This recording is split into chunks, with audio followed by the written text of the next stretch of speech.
Sir, you're under arrest. Hands behind your back, now. The hotel keycard fell from Jenna's jeans pocket like a confession written in plastic.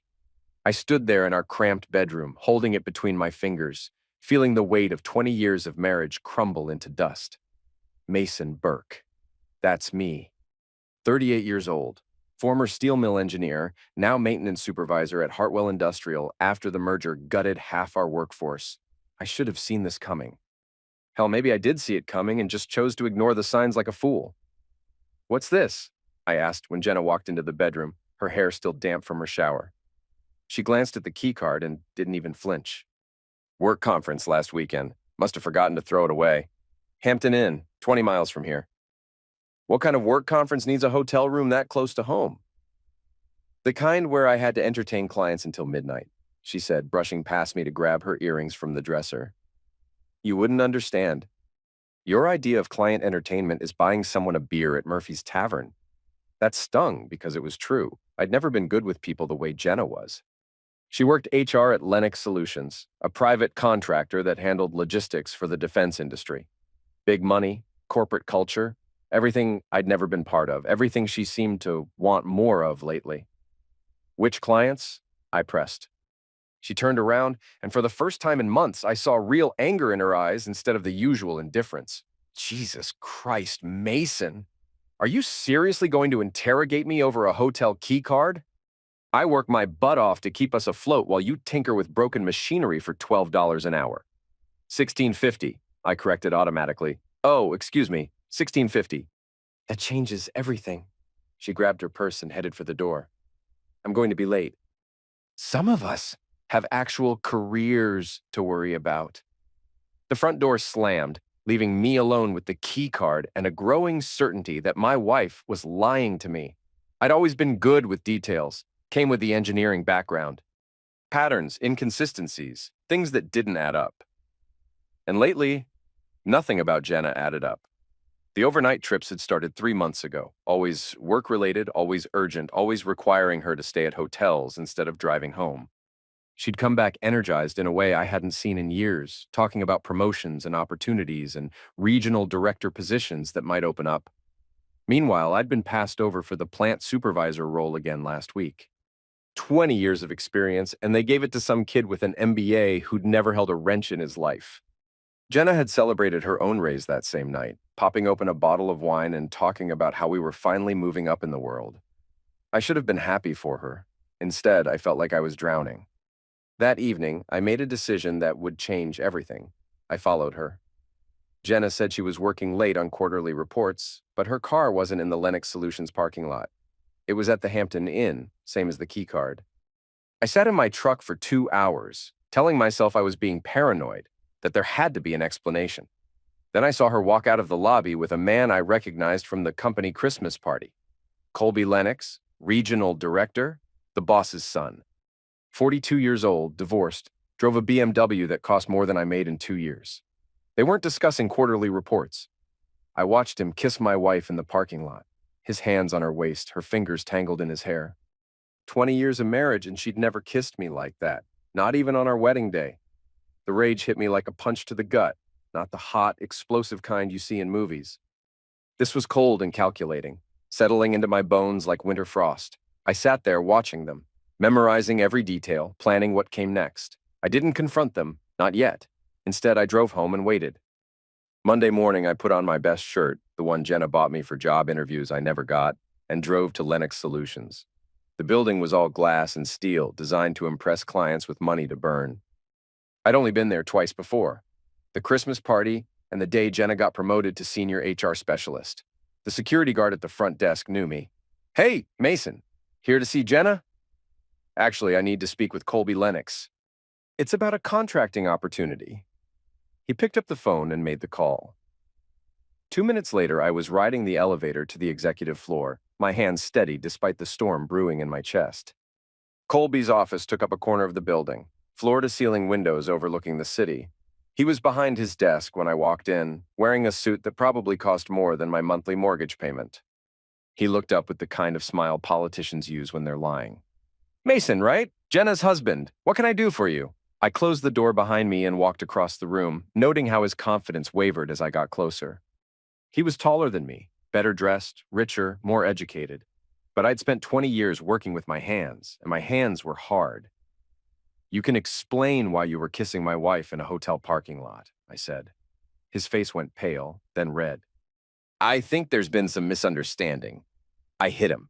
Not a calculated punch, not a strategic strike, just raw fury compressed into my fist, connecting with his jaw hard enough to send him tumbling over his chair. His coffee mug shattered against the wall, leaving a brown stain on the expensive paint. Through the glass wall of his office, I could see people stopping their conversations, phones coming out to record what was happening. Colby was on the floor, blood trickling from his mouth, looking up at me with something between fear and outrage. "You crazy son of a witch," he said, struggling to his feet. "I'll have you arrested." "Go ahead. Tell everyone why." Security arrived before he could respond. 2 guards, both bigger than me, both looking like they'd rather be anywhere else. I knew one of them. Chuck. We'd gone to high school together before his family moved away. "Come on, Mason," Chuck said. "Let's do this easy." I could have gone easy, should have gone easy. But 20 years of swallowing disappointment and watching other people get what I'd worked for had left me with nothing to lose. The fight lasted maybe 30 seconds. Chuck went down when I caught him with an elbow to the solar plexus. The other guard, some kid who looked like he'd learned his moves from YouTube, hesitated long enough for me to grab a paperweight from Colby's desk and threaten to use it. By then, half the office was watching through the glass walls, phones recording everything. I could see Jenna pushing through the crowd, her face white with shock and embarrassment. "Mason, stop!" she screamed. I looked at her, really looked at her, and saw a stranger. The woman I'd married, the woman I'd loved for 20 years, looked at me like I was something disgusting she'd scraped off her shoe. "Too late for that," I said. More security arrived. Real security this time, not rent-a-cops. I let them cuff me without resistance, walked out through the lobby with my head up while dozens of employees stared and whispered. Someone had already posted video of the fight online. By the time I made bail 6 hours later, it had been viewed 50,000 times. I was fired from Hartwell Industrial that afternoon. Terminated for conduct unbecoming and bringing negative attention to the company. 20 years of service, and they couldn't get rid of me fast enough. Jenna was waiting when I got home, her bags packed, her face set in stone. "I'm staying at my sister's," she said. "Don't try to contact me." "So that's it? 20 years and you're just walking away? You embarrassed me in front of my entire company. You assaulted my boss. What did you think would happen?" "I thought you might apologize for cheating on me." She laughed, sharp and bitter. "Cheating? Is that what you call it when someone finally appreciates what I have to offer?" "What you have to offer? You mean sleeping with the boss's son?" "I mean ambition. Drive. Things you gave up a long time ago." She picked up her suitcase. "Colby sees potential in me. He believes in me." "When's the last time you did that?" I wanted to argue, to point out all the times I'd supported her career while mine stagnated. But looking at her face, I realized she genuinely believed what she was saying. In her mind, I was the villain of this story. "Have a nice life," I said. After she left, I sat in our empty house and waited for the pain to hit. It never came. Instead, I felt something colder settling into the space where my marriage used to be. Purpose. My phone buzzed with a text from an unknown number.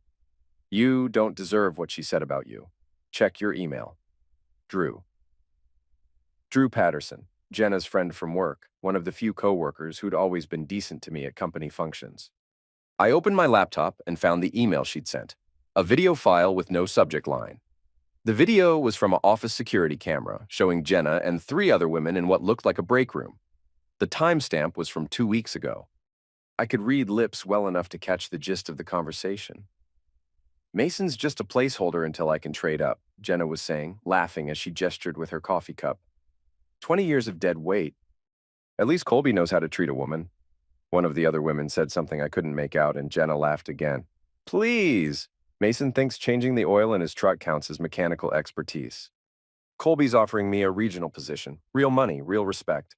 Mason can keep his little maintenance job and find someone who's impressed by $16 an hour." The women laughed. My wife laughed.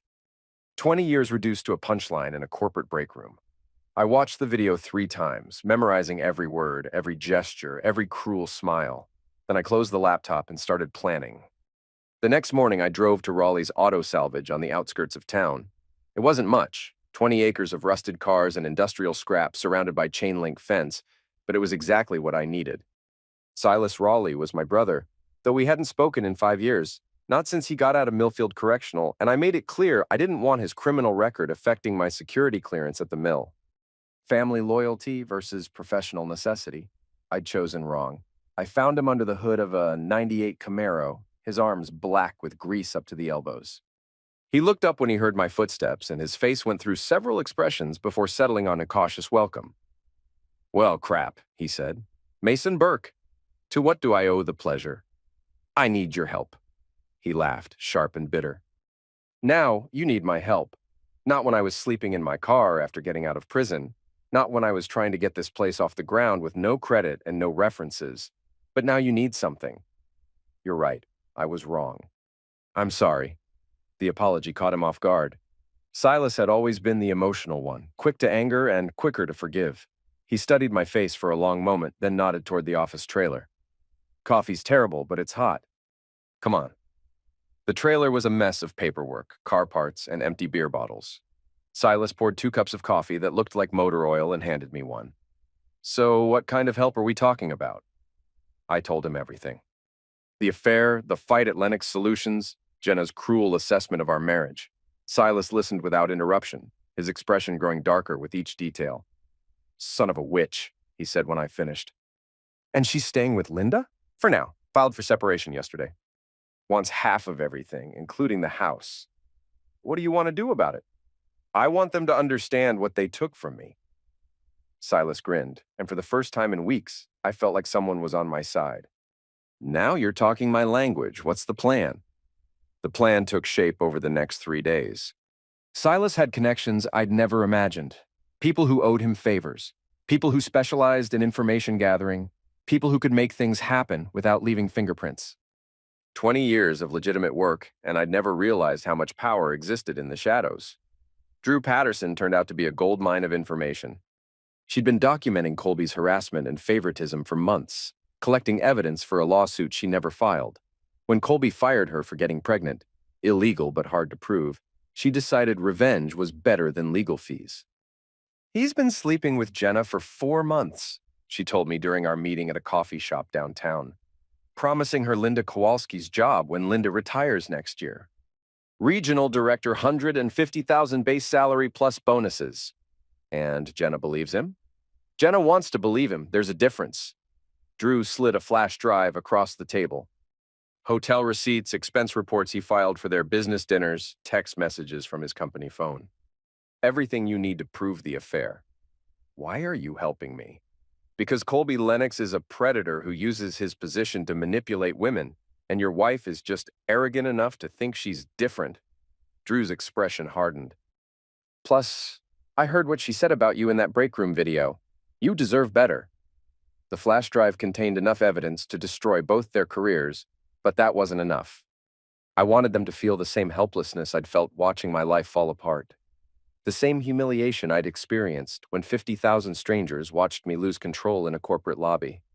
Silas introduced me to Tommy Kowalski, Linda's nephew, who worked IT security for several local companies. For $500 cash, Tommy showed me how to clone phone signals, intercept emails, and track GPS locations without sophisticated equipment. "It's not hacking," he explained, as we sat in his basement surrounded by computer equipment. "It's social engineering. People are lazy with passwords. They leave devices unlocked. They overshare on social media. You just have to know where to look." Within a week, I had access to both Jenna's and Colby's digital lives. Email accounts, social media profiles, credit card statements, calendar appointments, every secret thought, every private conversation, every intimate detail of their affair. Reading their messages was like drinking poison. The things they said about me, about our marriage, about my failure as a husband and provider. Colby called me the maintenance boy in one text. Jenna described our bed life as duty-based at best. They laughed about how long it had taken me to figure out what was happening.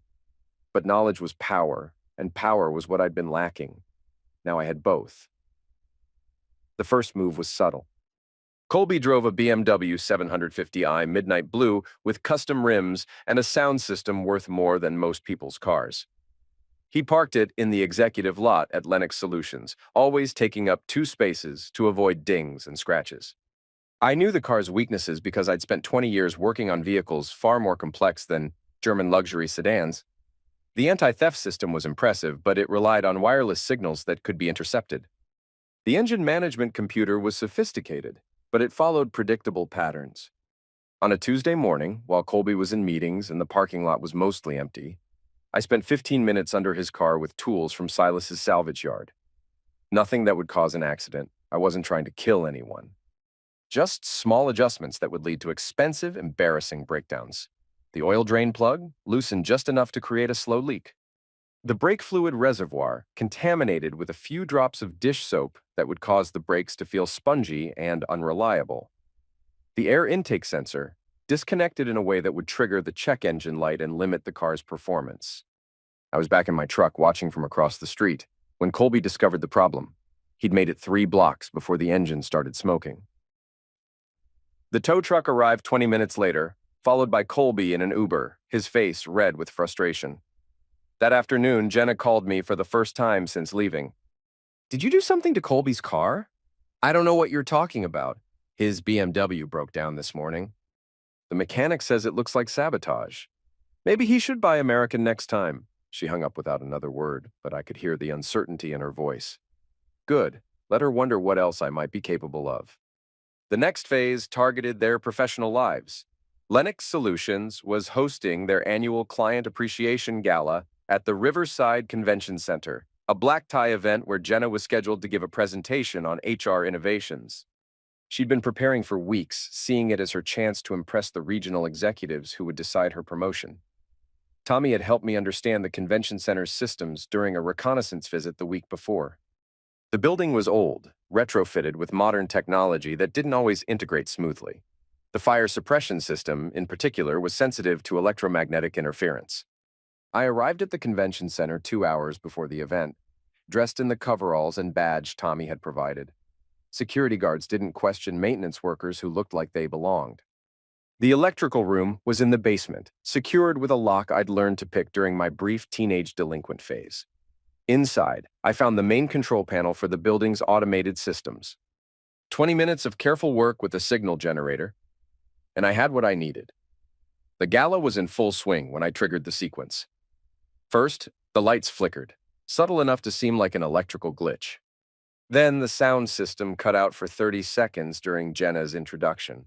Finally, as she began her presentation about creating synergistic workplace environments, the sprinkler systems activated throughout the main ballroom. Chaos. 300 people in formal wear scrambling for exits while water rained down on expensive suits and designer dresses.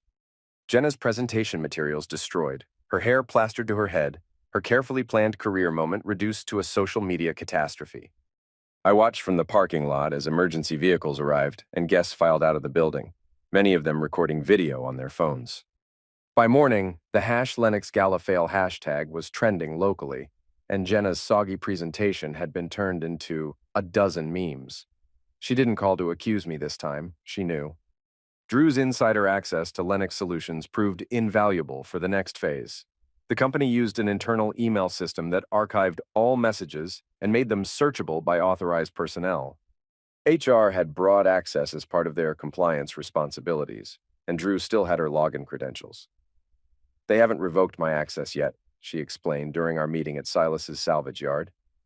"Typical corporate incompetence. I can pull any employee's email history going back 5 years. I need everything between Jenna and Colby, personal and professional. That's going to be a lot of material. I'm not in a hurry." She was right about the volume. 5 months of affair documentation filled 3 flash drives, hotel reservations made on company accounts, expense reports for romantic dinners disguised as client meetings, explicit text messages sent through the corporate system, photos they'd shared during business trips that had nothing to do with business. But the real treasure was deeper in the archive. Colby had a history of inappropriate relationships with female employees, going back to his first month as regional director. 3 women had filed informal complaints that were quietly settled with non-disclosure agreements and generous severance packages. 2 others had been transferred to different departments after rejecting his advances. Jenna knew about some of it. Her emails showed her dismissing the other women as jealous and unprofessional, convinced that her relationship with Colby was different because she was special. I spent 2 weeks organizing the material into a comprehensive dossier, cross-referencing dates and locations, building a timeline that showed the systematic pattern of abuse. Then I began distributing it. The first recipient was Linda Kowalski, the current regional director whose job Jenna expected to inherit. Linda had worked for Lennox Solutions for 15 years, climbing from secretary to executive through competence rather than connections. She didn't respond to my anonymous email, but company records showed her scheduling meetings with senior executives within hours of receiving it. The second recipient was Colby's ex-wife, Patricia. Their divorce had been finalized 2 years earlier with a settlement that included a morality clause. If Colby was found to be conducting extramarital affairs during their marriage, she could sue for additional alimony. The evidence I provided dated his pattern of infidelity to well before their separation. The third recipient was the Equal Employment Opportunity Commission, along with copies to 3 employment law firms that specialized in sexual harassment cases. Within a week, the dominoes began falling. Linda Kowalski called for a full HR investigation into Colby's conduct. Patricia Lennox filed papers to reopen their divorce settlement. 2 of Colby's previous victims came forward with new allegations now that the NDA protection no longer applied. Jenna found herself in the impossible position of being both a victim and an accomplice. Her emails showed she'd known about Colby's history and chosen to ignore it, which made her complicit in the hostile work environment he'd created. Her own affair violated company policy about relationships between supervisors and subordinates, even though she didn't report directly to him. On a Thursday morning, she was called into Linda's office and asked to resign. The alternative was termination for cause, which would have made her ineligible for severance pay or unemployment benefits. She chose resignation, but the damage was already done. Word of the scandal had spread throughout the industry's tight-knit community.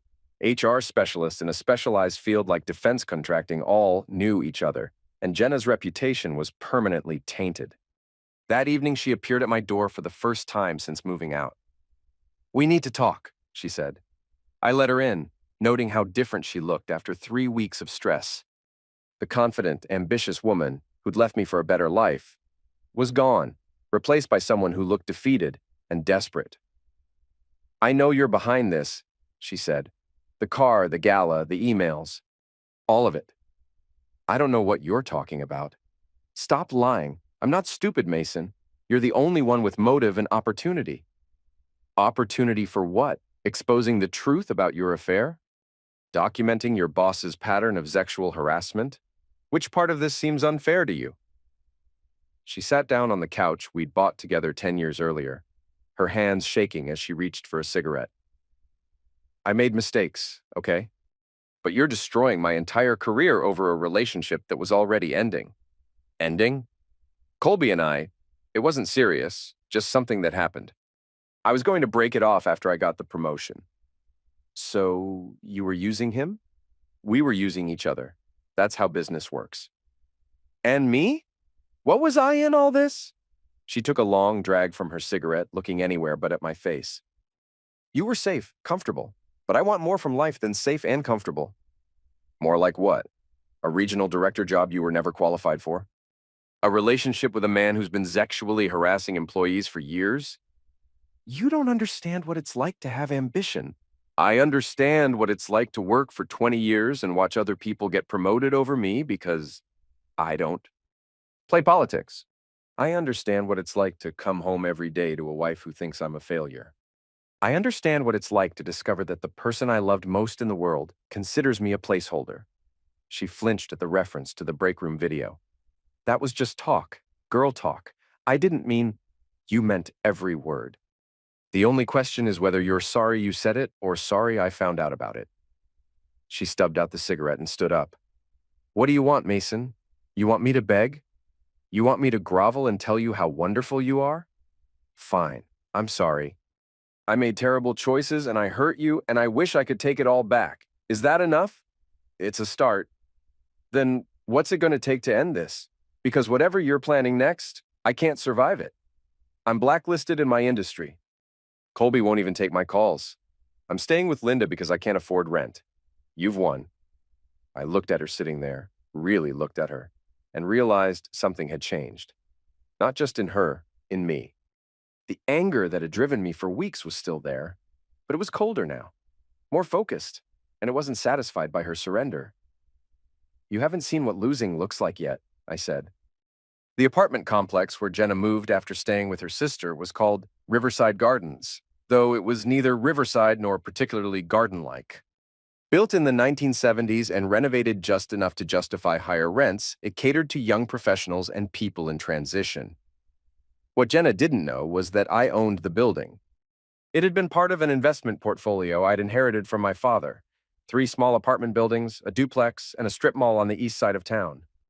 The properties barely broke even after maintenance and property taxes, so I'd largely ignored them during our marriage.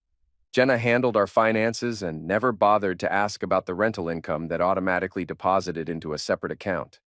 When she signed the lease for apartment 2B, using Linda as a reference since she had no current employment, she was unknowingly becoming my tenant. The lease was legitimate, processed through a property management company that handled the day-to-day operations, but I had access to everything: security deposits, rental applications, credit checks, emergency contact information. I also had keys. Not that I used them immediately. That would have been illegal and stupid.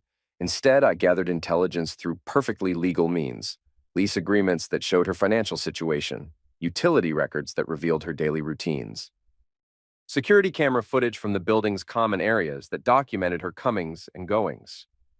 What I discovered was a woman whose life was falling apart faster than she'd admitted. The severance package from Lennox Solutions was modest: 8 weeks of pay that barely covered her moving expenses and first month's rent. Her credit cards were maxed out from trying to maintain her lifestyle during the affair. Her job search had yielded nothing but rejection letters from companies that had heard about the scandal. She was vulnerable, isolated, perfect for the next phase. The psychological pressure started small. A water leak in her ceiling that required maintenance visits during inconvenient hours. Intermittent problems with the heating system that made her apartment uncomfortably cold. Noise complaints from fictional neighbors that resulted in visits from the property management company. Each incident was individually explainable, the kind of normal apartment problems any tenant might experience. But taken together, they created a pattern of harassment that made Jenna feel like she was losing control of her environment. She complained to the property management company, who were genuinely trying to help. They sent maintenance workers, adjusted rent credits for her inconvenience, and promised to investigate the noise complaints. But the problems persisted because they weren't random building issues. They were carefully orchestrated psychological warfare. The breakthrough came when she called me directly. "I know you own the building," she said without preamble. I was sitting in Silas's office trailer, watching the salvage yard through a dirty window while she fell apart over the phone. "I own several buildings. Which one are you talking about?" "Riverside Gardens, my apartment. The place where I can't get a decent night's sleep because the heat keeps cutting out and water drips through my ceiling every time it rains. Sounds like you should talk to the property management company." I did talk to them. They think I'm crazy. Everything works perfectly when their maintenance people show up. Maybe you are crazy. Wouldn't be the first time stress affected someone's perception of reality. The silence stretched long enough that I wondered if she'd hung up. When she finally spoke, her voice was barely above a whisper. "What do you want from me?" "I want you to understand what it feels like to be powerless, to watch your life fall apart while other people make decisions that affect your future. To realize that everything you thought was solid ground was actually quicksand. I get it, okay? You've made your point. I hurt you, and now you're hurting me back. We're even. We're not even close to even." That night, I used my keys for the first time. Not to enter her apartment. That would have been breaking and entering. Instead, I accessed the building's mechanical room and made adjustments to the systems that served her unit specifically. The heating control valve calibrated to provide inconsistent temperature. The water pressure regulator set to cause occasional fluctuations. The electrical panel wired to create power surges that would damage sensitive electronics. When Jenna woke up the next morning, her laptop was dead and her apartment was freezing. She called the property management company, who sent a technician within 2 hours. He found everything in perfect working order and suggested she might want to see a doctor about stress-related health issues. That afternoon, she showed up at the salvage yard. "I want to talk," she said, standing outside the chain-link fence like she was afraid to come closer. Silas looked up from the engine he was rebuilding. "Want me to get rid of her?" "No." "Let her in." She picked her way carefully through the maze of wrecked cars and industrial scrap, her designer clothes looking absurd in the setting. I was working on a transmission from a demolished Chevy, my hands black with grease, when she reached me. "Nice place," she said, looking around at the organized chaos of twisted metal and salvaged parts. "It serves its purpose." "Which is what? Hiding from the real world? Building something. You wouldn't understand the concept." She flinched at the insult but pressed on. "I came to make you an offer. I'm listening. I'll confess everything, publicly. The affair, the lies, the things I said about you. I'll tell everyone that you were a good husband and I was selfish and stupid. I'll give you the divorce on whatever terms you want. Just stop torturing me." "Torture is a strong word. What would you call it?" I set down my wrench and looked at her directly. "Justice." "This isn't justice. This is revenge." "What's the difference?" She didn't have an answer for that.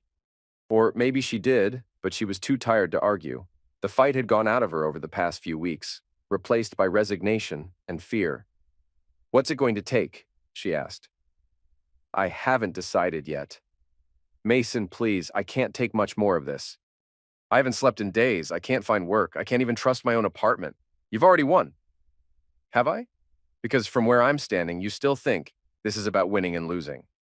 You still think I'm doing this because my feelings got hurt? Then what is it about?" I turned back to the transmission, dismissing her without another word. She stood there for several minutes, waiting for an answer that never came. Finally, she walked back through the salvage yard and drove away. That night, I made the call that would set the final phase in motion. The Hartwell industrial plant had been closed for 6 months, another casualty of corporate consolidation and foreign competition. The building sat empty on the north side of town, surrounded by chain-link fence and no trespassing signs that nobody bothered to enforce. I had keys because I'd been part of the skeleton crew that shut the place down, securing equipment and preparing the facility for eventual demolition. The company had forgotten to ask for the keys back when they fired me, and I'd forgotten to return them. The plant was perfect for what I had in mind: isolated, abandoned, filled with the ghosts of 20 years of my working life. If I was going to end this thing, it needed to happen where it all began. I spent 3 days preparing the space, using equipment from Silas's salvage yard to create what I needed. Industrial cameras positioned to capture multiple angles. Lighting rigs powered by portable generators. A crude but functional live stream setup that would broadcast everything to social media platforms in real time. The message I sent to Jenna and Colby was simple. Settlement meeting tonight at 9 p.m. Hartwell Industrial, main entrance. Come alone and bring whatever evidence you have of my harassment. Time to end this like adults. Colby responded first. "You're insane if you think I'm meeting you anywhere." Jenna's reply came an hour later. "What kind of settlement?" "The kind where you get your lives back," I typed. "But only if you show up." Neither of them believed me, but they couldn't afford not to come. Colby had been suspended from Lennox Solutions pending the outcome of the HR investigation. 3 more women had come forward with harassment allegations, and his position was becoming untenable. He needed this thing resolved before it destroyed what remained of his career. Jenna was in worse shape. 2 months unemployed, living off credit cards, facing the prospect of bankruptcy if she couldn't find work soon. The industry blacklist was real and her reputation was toxic. She needed closure as much as I did. They arrived separately as instructed. Colby first, driving a rental car since his BMW was still in the shop. He looked nervous as he walked through the abandoned parking lot, constantly checking over his shoulder like he expected an ambush. Jenna came 5 minutes later, her movements cautious but determined. She'd lost weight over the past month, and her clothes hung loose on her frame. The confident executive who'd left me for a better life was gone, replaced by someone who looked haunted. I met them at the main entrance, standing in the pool of light from a single working street lamp. Behind me, the plant loomed in darkness, its broken windows reflecting fragments of light like dead eyes. Both of you made it, I said. Good. What is this, Mason? Jenna asked. What do you want? I want to have a conversation. An honest one. About what happened and why. Colby stepped forward, trying to project authority he no longer possessed. This is harassment. I could have you arrested for stalking. You could try, but first, you'd have to explain to the police why you're here voluntarily, meeting with someone you claim is threatening you. Because you said you'd leave us alone if we came. I said we'd settle this. There's a difference. I turned and walked toward the plant's main entrance, knowing they'd follow. They had no choice. Inside, the factory floor stretched into shadows, empty production lines creating a maze of metal and abandoned machinery. Our footsteps echoed in the vast space. Jesus, Colby muttered. This place is a tomb. 20 years of my life, I said. Gone because men like you decided it was more profitable to build things overseas. That's not my fault, he said. I don't make those decisions. No, you just profit from them. Easy to do when you inherit your position instead of earning it. We reached the area I'd prepared, a clear space near the old supervisor's office, where the lighting was adequate and the cameras had good angles. Neither of them noticed the equipment I'd hidden in the shadows. So what now? Jenna asked. You brought us here to tell us how terrible we are? We already know. Do you? Because from where I've been sitting, you both seem to think you're victims in this story. We made mistakes, Colby said. But what you've done goes way beyond proportional response. You've destroyed our careers, our reputations, our lives. At some point, revenge becomes pathological. Revenge assumes I did something wrong. All I did was expose the truth about who you really are. You sabotaged my car.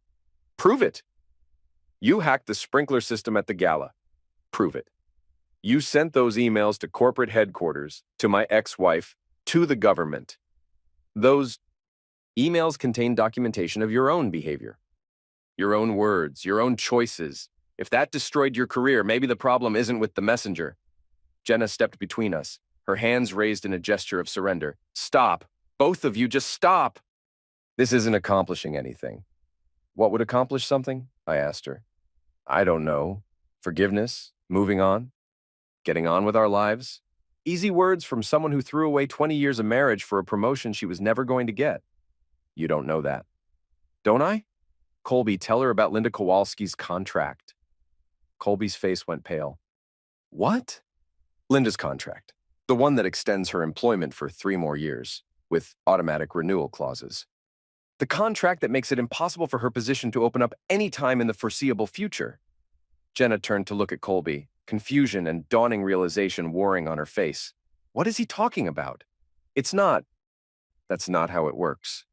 He knew, I continued. He knew there was no regional director position opening up. He knew he was lying to you from the beginning. You weren't trading up, Jenna. You were being used. That's not true, she said, but her voice was small and uncertain. Ask him. Ask him when he was planning to tell you that the job you destroyed our marriage for doesn't exist.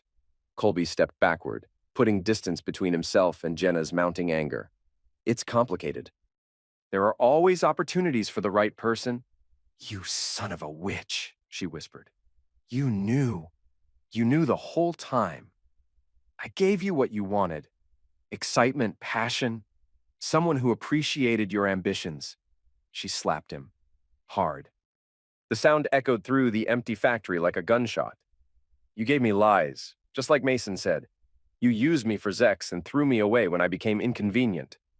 That's not what happened. Then what did happen? Explain to me how sleeping with a married subordinate and promising her a job that doesn't exist counts as appreciation. Colby looked around desperately, as if the abandoned machinery might offer him an escape route. Look, maybe I made some promises I couldn't keep. But you were willing, more than willing.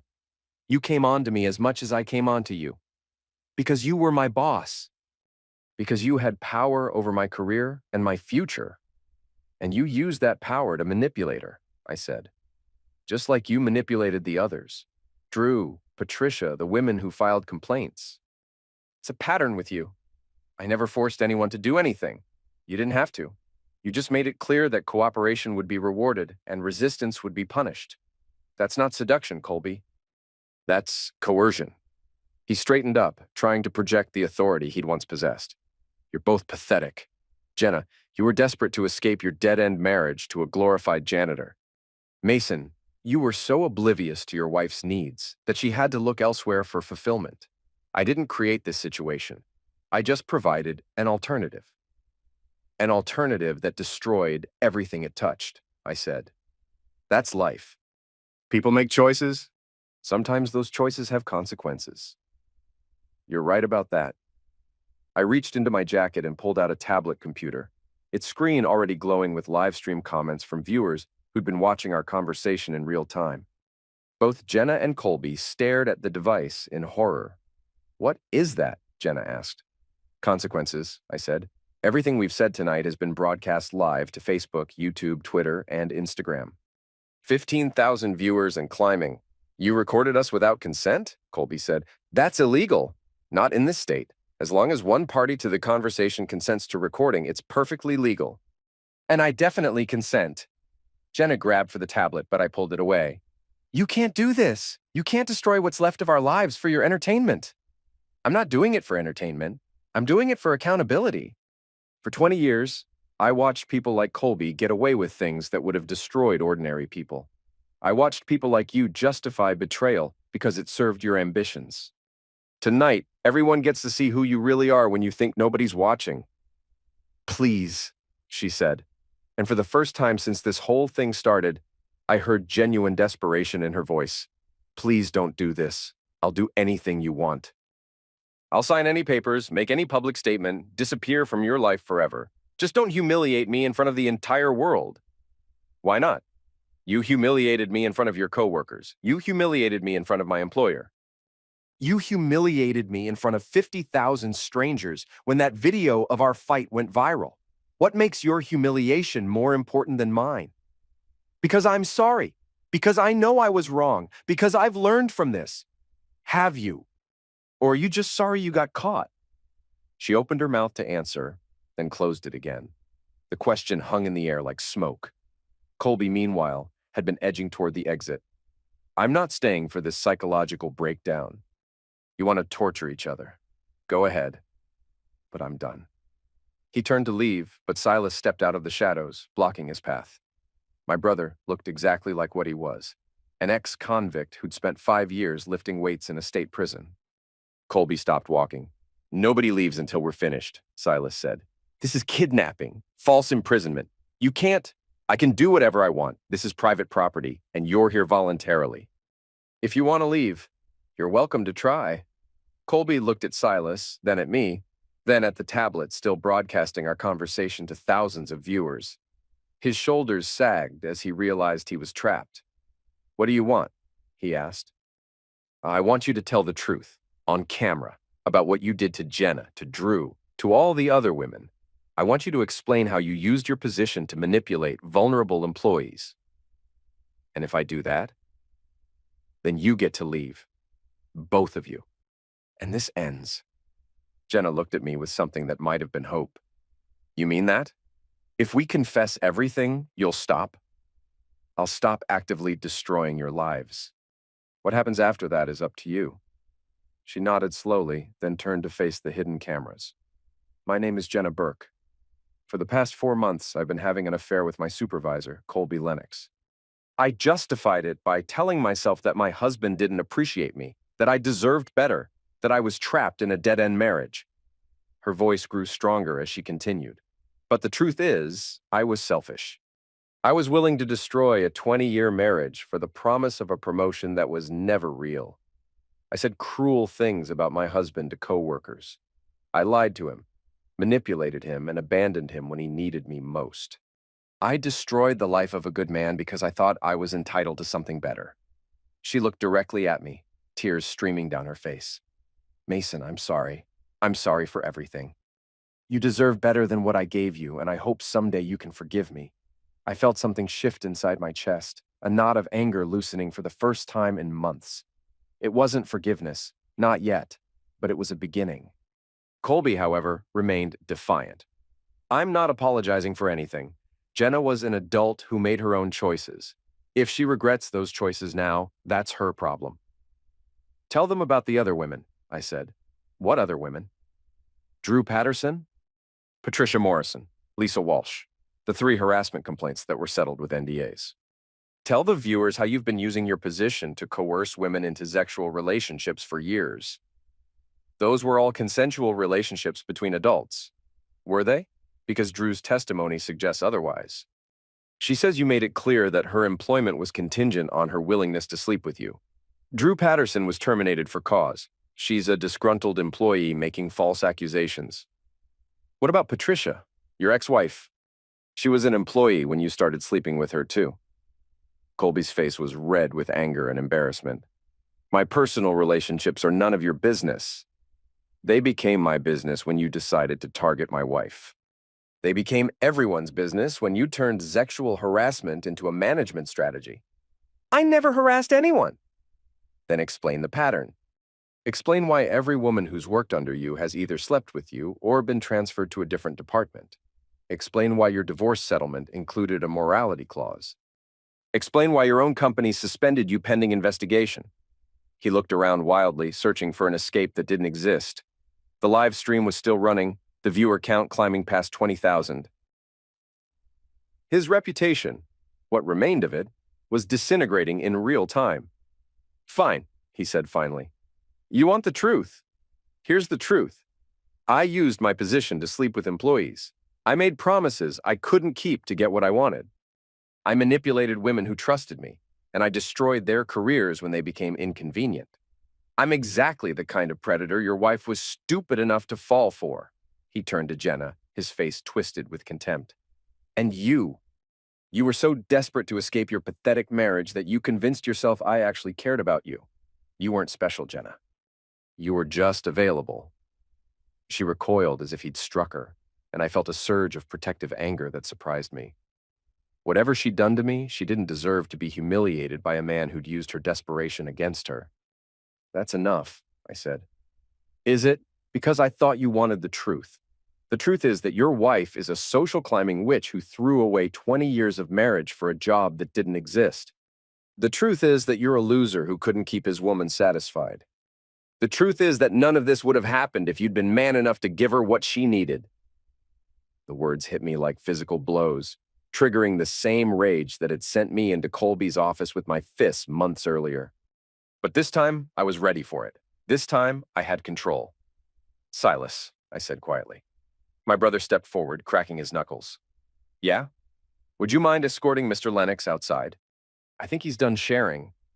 What happened next was quick and brutal. Colby tried to run, but there was nowhere to go in the abandoned factory. Silas caught him near the loading dock and brought him down with a tackle that would have made our high school football coach proud. The fight lasted maybe 10 seconds.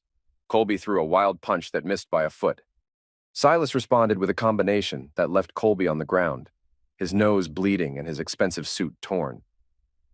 That's for calling my sister-in-law a whore, Silas said, standing over him. And this is for being a general piece of crap? He kicked Colby in the ribs, hard enough to hurt, but not hard enough to cause permanent damage. Colby curled into a ball, whimpering. Get up, I said. You wanted to leave. Now's your chance. He struggled to his feet, blood streaming from his nose, and stumbled toward the exit. At the doorway, he turned back one last time. This isn't over, he said. Yes, it is, I replied.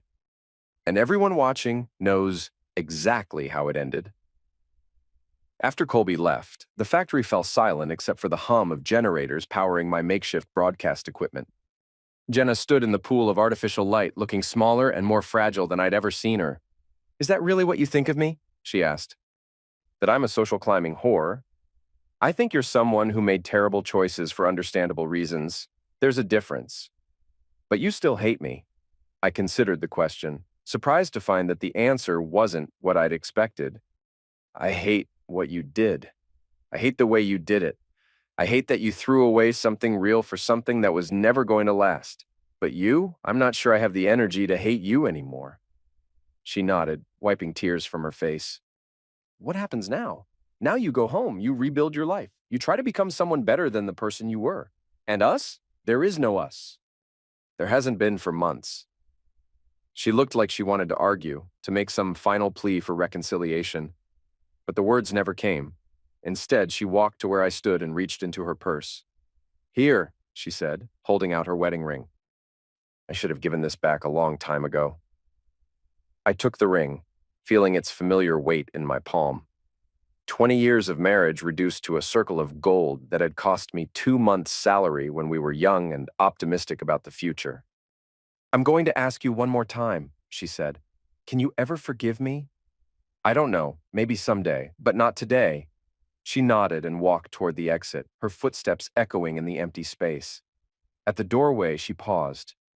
For what it's worth, you were a good husband, better than I deserved.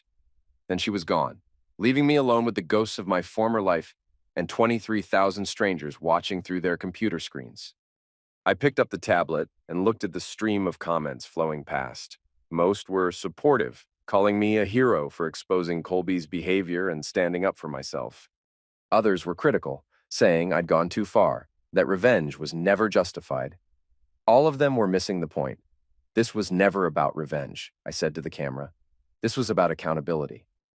For too long, people like Colby Lennox have used their power to hurt others without consequences. Tonight, there were consequences.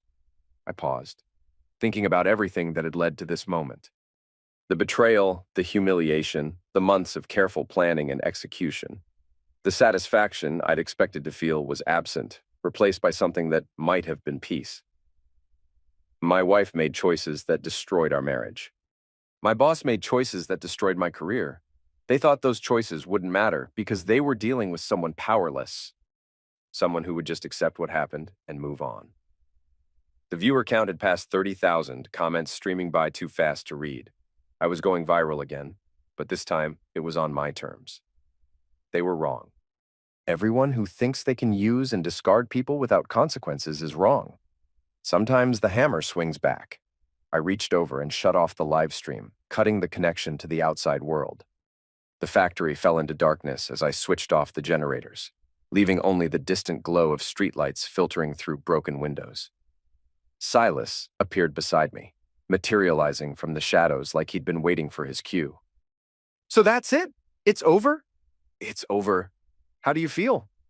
I considered the question as we walked toward the exit, our footsteps the only sound in the abandoned building. How did I feel? Not triumphant? Not satisfied? Not vindicated? Empty, maybe. Like something that had been burning inside me for months had finally burned out, leaving behind a space that would need to be filled with something else. Different, I said finally. We reached the parking lot where our vehicles waited under the pale glow of security lights. In the distance, the city sprawled out like a circuit board, thousands of lives intersecting and separating in patterns too complex to predict. What now? Silas asked. Now I figure out what comes next. Any ideas? I looked back at the factory one last time, at the building where I'd spent 20 years of my life building things that mattered.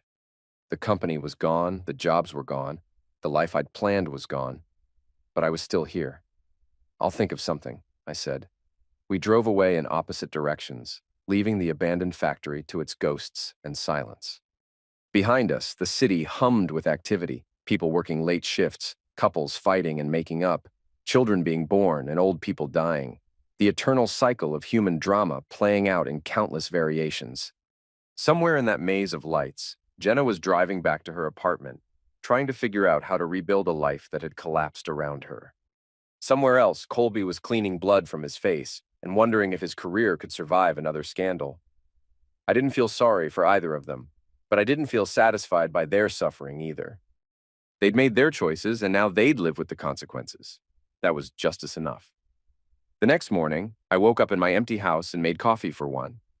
The live stream had been viewed over 200,000 times during the night, spawning dozens of reaction videos and news articles.